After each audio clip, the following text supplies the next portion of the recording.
Welcome back to Tesla News for January 12th to January 18th, and we're just going to hop right in. So this week, somebody got a replacement battery for their 85 kilowatt hour Model S, and it seems like it has a larger capacity than the original battery.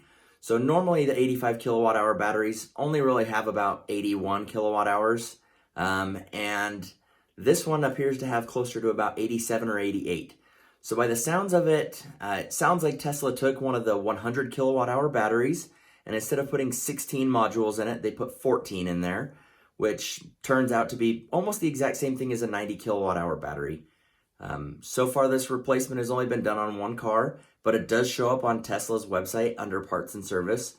And I know that I don't like to use the term gate for a lot of things, but there is a term going around for battery gate and charge gate, where there's a lot of Tesla cars that the battery capacity has been capped severely, and also the charging capabilities have been capped.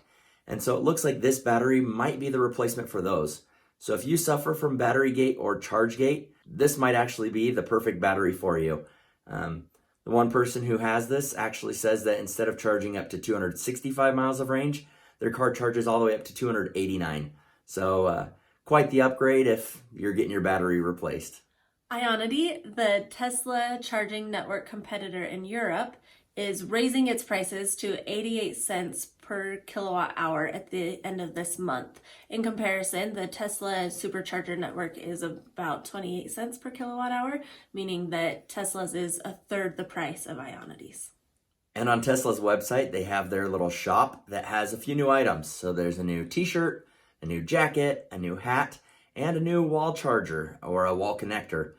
This is the third generation wall connector. This one is white when before they were silver and black. This one supports Wi-Fi, which I'm not really sure what that's for. I'm assuming it's going to be for load balancing, but not really sure on that yet.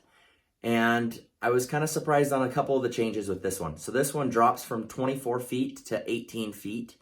And then instead of maxing out at 80 amps, it maxes out at 48 amps.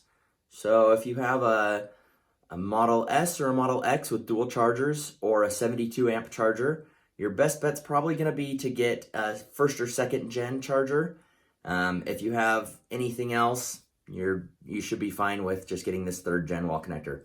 Still $500 like it's been in the past. But yeah, just updated and it looks a little bit newer. Model Y got its Carb certificate January 9th. When the Model 3 got its certificate, it took 25 days after to start deliveries. So we could be looking at around February 3rd for the first deliveries of the Model Y. And there were a bunch of Model Y sightings that actually happened this past week as well, including an image that we got of the third row seat. It doesn't look like there's a lot of space, but it also looks like the second row might have sliding rails to move it forward and back. Tesla Solar may be looking to expand pretty quickly. They're already in California, Texas, and Florida, but there are job listings in a bunch of other states. Those states being Arizona, Colorado, Connecticut, Delaware, Hawaii, Oregon, Maryland, Massachusetts, New York, New Jersey, and Utah. So this is a rumor, but it sounds like Tesla is signing a deal with Glencore, which is a provider of Cobalt. If this is the case, this would basically just have Cobalt shipped directly to Shanghai.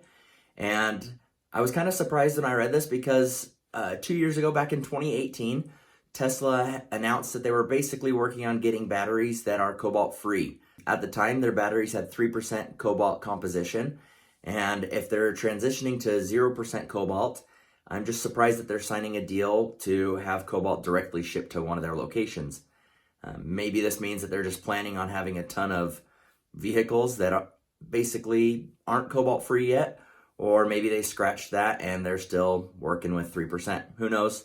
Maybe they're in between, but that's just a rumor. They may be signing this deal with Glencore. There have been reports of people getting charged by mistake for full self-driving and other options.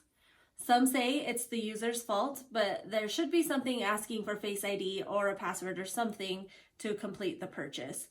It got some heat on Reddit and Twitter, as some people said they were turned down refunds, but Elon jumped in and said that they would fix it. And then on to Superchargers.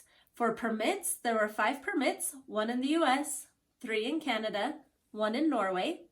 There are 5 under construction, 1 in the US, 1 in Germany, 1 in Poland, 1 in Sweden, and 1 in Australia. 5 new ones opened, 2 in the US, 2 in Poland, and 1 in Germany. And temporary closures, there's 1 in Canada. And as always, thank you so much for watching. We truly appreciate it. If you like this video, please give it a thumbs up. Please subscribe, share this video with others that might be interested, and we'll see you in the next one.